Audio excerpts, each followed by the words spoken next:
All of these 9 companies are based in Pasig. Practically all of these companies have tax deficiencies, probably with the BIR as well, but definitely with the LGU. Marami po silang violations. Recently, they have been, Mr. Diskaya has been recently convicted of 2 counts of building code violations. We use the term inconsistencies, but I would like to be more direct. Kasinungalingan po talaga. At lantarang kasinungalingan naman po yung mga sinasabi nito. Hindi naman po bago sa kanila ang pagsisinungaling. Naobserbahan na po natin ito on the record and in public very many times. Sabi nga, dito sa kaso na ito, ang sinungaling ay asawa ng magnanakaw. Kahapon po sa statement, sa sworn statement po nila, ay na 2 to 3% lang daw ang kinikita nila sa bawat kontrata. Minsan daw po, lugi pa daw siya. Ang bait naman po ng mga ito, kung tumatanggap sila ng kontrata sa gobyerno, nagbibid sila para malugi. We just apply simple logic. It is already clear that they are lying. Although alam ko medyo iba kasi yung logic na ginagamit nila sa universe po nila. Pero pag tinignan po natin logically, 2 to 3% of even 100 billion, hindi 2 to 3 billion pesos lang po ito. Sila naman po yung nagmalaki at nag-flaunt. Pinagyabang po nila yung lifestyle nila. Sobrang yan, sabi nga po nila sa isang interview, 11 digits. Sabi po nila, pinagyayabang nila, 11 digits. Sabi ni Ma'am Cesara, 11 digits ang assets nila. So, hindi bababa sa 10 billion.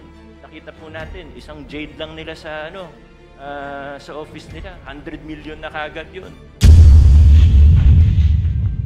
Yung mga sasakyan, if they paid the correct taxes, it would easily reach almost 1 billion, if not more than 1 billion.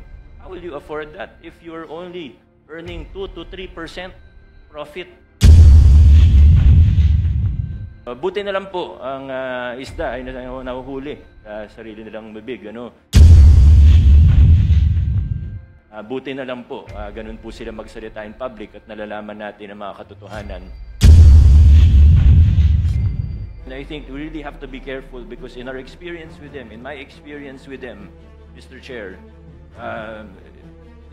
these are people who are really capable of lying. Thank you. Before proceeding to Mr. Diskaya, Pasig City Mayor Vico Soto is here and we would want to be able to get a statement from him, particularly relating to the Diskayas because he had made a statement last night on the matter relating to half-truths. So, Mayor Vico, you have a statement or are you ready to answer questions? Mr. Chair, to the members of the TRICOM, magandang umaga po. I did not prepare any statement, but however I can help and whatever I can answer to the best of my knowledge, I'm here at your disposal, sir. It's very important, Mayor Vico, to be able to state for the record. Of course, the Diskayas have been operating in Pasig City for the longest time. Do you have information as to how they had operated in the city as city contractors? And second, whether you had been able to monitor their rise as top contractors as far back as the Aquino administration to date? Mr. Chair, pumasok po ako sa politika 2016 na po. I ran for councilor in 2016 and for mayor in 2019. Pagpasok ko sa politika, medyo kilala na po sila, mga Diskaya, lalo na yung construction firm nila na St. Gerard Construction. Na ito na nga po yung ginamit rin nila para bang political party na rin, lalo na noong 2025 na halalan, itong nakaraang halalan. Marami pong kwento, hindi ko po alam kung ako po yung nararapat na magkwento po rito sa TRICOM sapagkat yung iba, wala naman po akong personal knowledge. So I would like to, with respect to the committees, I would refrain from saying anything beyond my direct and personal knowledge.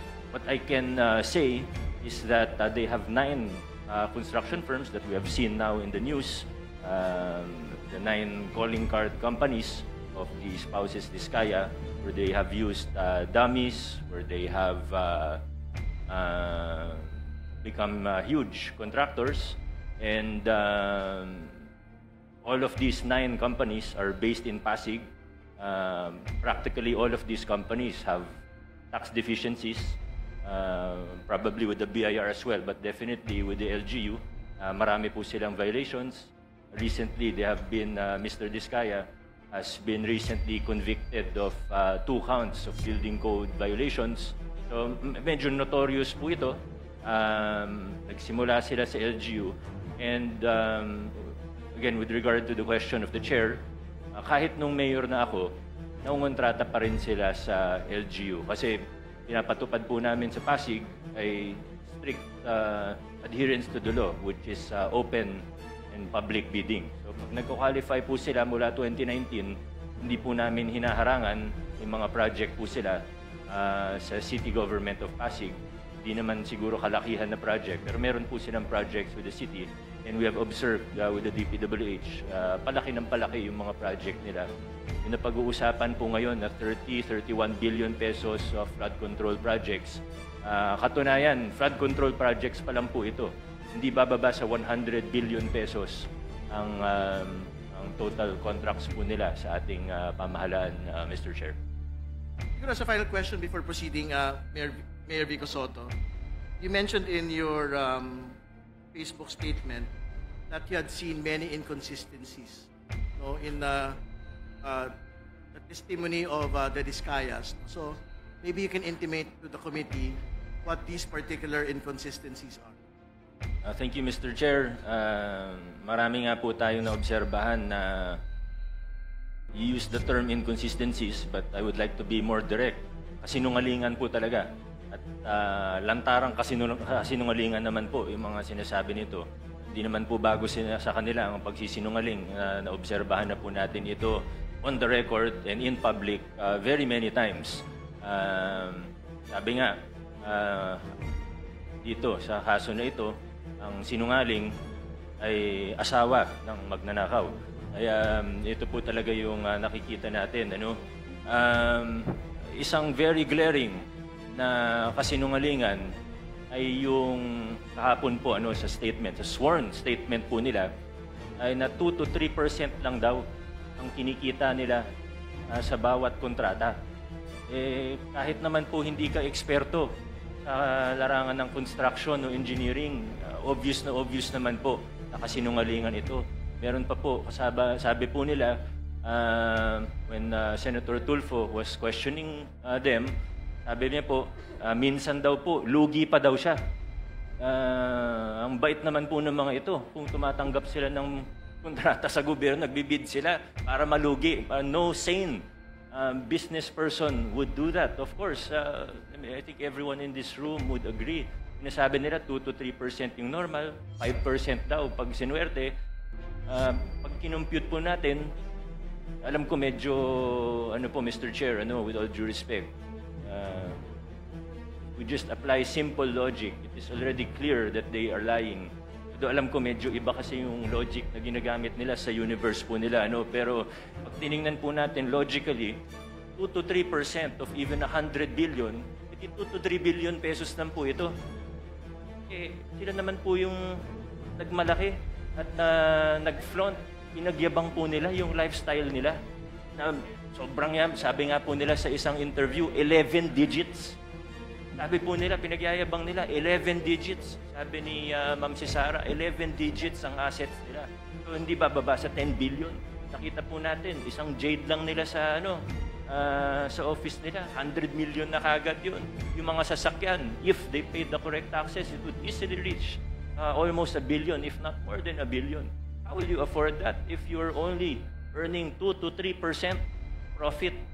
Sabi naman nila, wala silang private contracts. Ayaw na daw nila sa private kasi maliit ang kita. Nasa interview din po nila.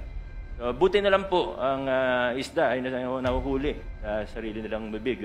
Buti na lang po, ganun po sila magsalita in public at nalalaman natin ang mga katotohanan.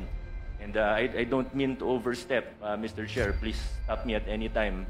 But I would just like to, siguro hindi naman warning, pero siguro ang aking pag-igayat sa bawat isa, pati na rin sa mga mamamayang, sa ordinaryong mamamayan, na mag-ingat po tayo sa mga naririnig po natin. Alam naman po ng lahat ng tao sa kwarto na ito na may guilty na senador, may guilty na congressman, may guilty na DPWH officials, may guilty na contractor, at maaaring sa iba pang ahensya ng pamahalaan. Pero sa puntong ito, nakikita po natin, hindi lang sila basta naglalaglagan, gusto nila magulo ang kwento. Gusto nila lituhin tayo. Gusto nila na hindi na natin malalaman kung ano totoo para eventually mawawala na lang na parang bula. Magkakalituhan na tayo, hindi na natin malalaman kung anong totoo sa hindi. Magbabanggit na lang ng kung ano, na wala naman silang pruweba o ebidensya. Sa mga pangalan na nabanggit niya po kahapon, naniniwala ako may iba doon, totoo. Pero hindi tayo present. They have to present evidence, of course. And I think we really have to be careful because in our experience with them, in my experience with them, Mr. Chair, these are people who are really capable of lying without batting an eyelash. So we have to be very careful in how we proceed. Thank you, Mr. Chair. Mr. Chair, a short manifestation, Mr. Chair. Just a short Okay, manifestation. yes, please, very short. Yes, Mayor Vico Soto mentioned about the taxes, the deficiencies.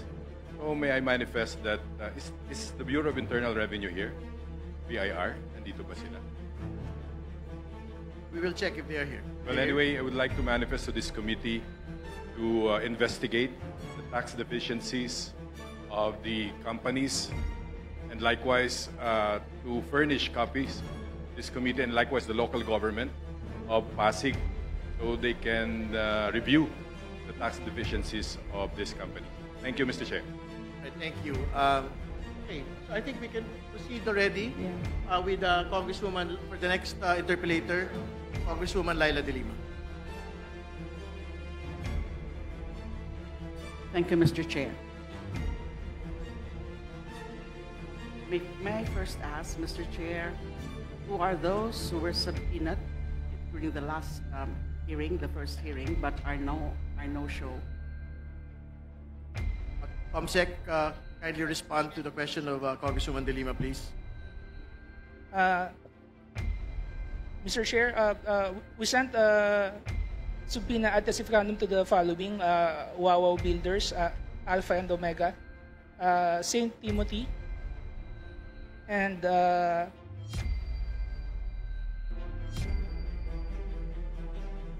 Top Notch Catalyst Builders and Sims Construction Trading. Yumir Villanueva of Top Notch Catalyst is here, and so is Sally N. Santos from Sims Construction Trading. Meanwhile, Mark Ryan Arevalo of Wawaw Builders sent a medical certificate from stating he has some medical condition. So and how Alpha many? and Omega So sent how many? a letter stating security risks. That's why she cannot attend today's hearing. We have two attendees, Your Honors. So, how many did not appear today in spite of Three, the summons? Your own. Three. Your Honors, of the 5 subpoenas sent, only 2 responded. Only 2 responded. But the rest, they have submitted letters. They sent letters, excuse letters. The reasons? Two excuse letters and 3 excuse letters, Your Honors. Okay, later I will be presenting an appropriate motion with respect to them. I'd like to avail now of my questioning. I can see that Mr. Diskaya is here now. And may I know if Mrs. Diskaya is also around? Yes, Mr. Diskaya. Mr. Chair, may I know if Mr. Diskaya has taken his oath? Yes, he has taken his Okay, oath, thank Mr. you. Chair. Mr. Chair, pwede lang pong mag-opening statement po. Okay. If the chair would allow it, so that we also know, we can, because I do intend. Right, Mr. Diskaya is permitted to make an opening statement. Mr. Chair, magandang umaga po sa inyo lahat. Ako po si Pacifico Diskaya, owner po ng St. Gerard Construction. Gusto ko lang, ang opening statement ko lang po ay gusto ko lang pong linawin base po doon sa sworn statement ko po sa Senate po. Kasi marami pong tumatawag sa akin na kung ako po ba daw ay may direktang transaction kay Saldico at saka kay Speaker.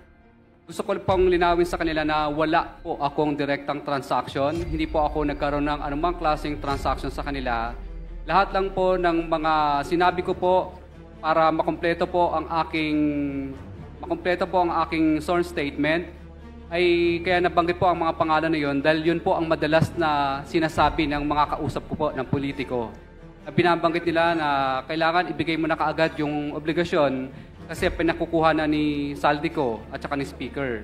Ganun po lagi ang madalas nilang sinasabi. Or, yung sa ibang salita, para malinis pakinggan, pinakukuha na ng taas yung ganito. So,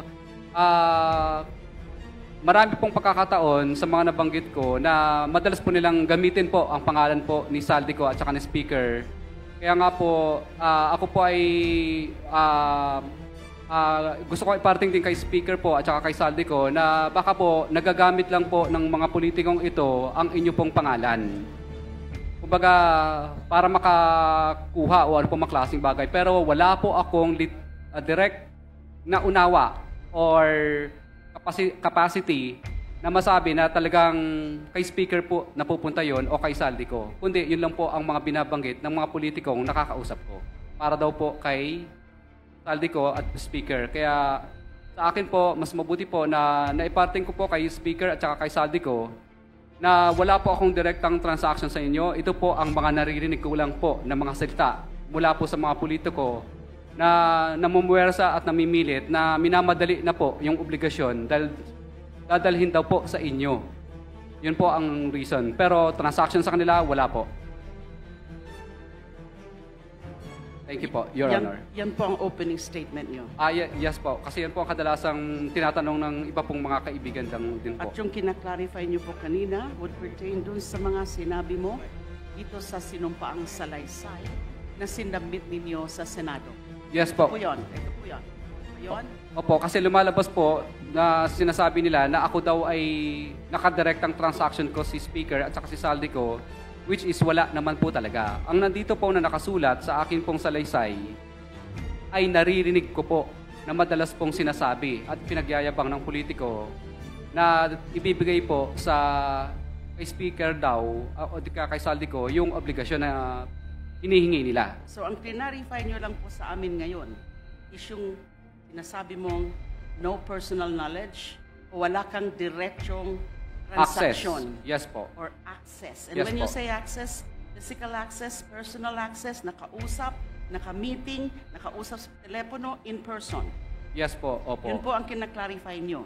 Opo. At Pero yung iba mo yung sinabi dito, tungkol dun sa pagpangalan sa kanila. Kasi there are several. There are few paragraphs here, several paragraphs na nababanggit yung pangalan ni Representative Saldico and also the Speaker, ni Huba. Pero lahat po yung mga sinasabi nyo dito, yung mga tinuturo nyo, na kung sino ang nagpaabot sa inyo o nagsabi sa inyo na yung mga mga ano na yon, mga komisyon na yon ay para sa kanila. Totoo pa rin po ito. yes po, Your Honor. Meron po ba kayong iwalay na sinumpaang salaysay na balak niyong isubmit sa committee infracom ng House of Representatives? Kasi ito nga po ay sa Senado, correct? Nasubmit niyo po ito. And it was part of your testimony before the Senate, correct? Yes po. And now you're here before us, personal appearance, and you took your oath earlier. Do you intend to execute a separate statement or sinumpaang salaysay? Or are you going to also adopt this sinumpaang salaysay as submitted to the Senate, which was executed September 6, nung Sabado lang po. Hindi po. Ito pa rin po ang sworn statement ko. Meron ka pong sworn statement. Ito pa rin po, yung Ito ginamit pa ko po rin. sa Senate po. Ito pa rin ang gagamitin natin para itanungin kayo. Opo. At ulit, kung ipaulit sa inyo na nanunumpa kayo, sumumpa kayo para siwalat ang katotohanan, ang buong katotohanan. The truth, but not the whole truth, but nothing but the truth. Opo, Your Honor. Naintindihan niyo po yon, Opo, Your Honor. whole truth. Opo, Your Honor. Kaya ko po tinatanong yan kasi dito nga po sa sinumpaang salaysay ninyo, mag-asawa. By the way, nasaan po si Mrs. Diskaya? Ngayon po, nagpapalpitate po yung puso niya at saka bumagsak po yung insulin niya dahil sa nangyayari po. Dahil siyempre po, nag-aalala po siya sa kanyang buhay. Plus, inaalagaan po niya yung 4 po naming anak kasi yung 4 po naming anak is suffering for, ano din po? So nasa ADHD. bahay lang po siya o nasa Oh. ospital? Sa bahay po. Meron ho ba yung medical certificate to show us na ganun nga ang kanyang kalagayan? Wala po pang mapapakita pero may pinadala po ang misis ko na ano po, letter po dito. Kaya ko po in-emphasize yung the whole truth. Nothing but kasi ho, hindi maiwasan ang observation. Why na at sabi rin po nakikita na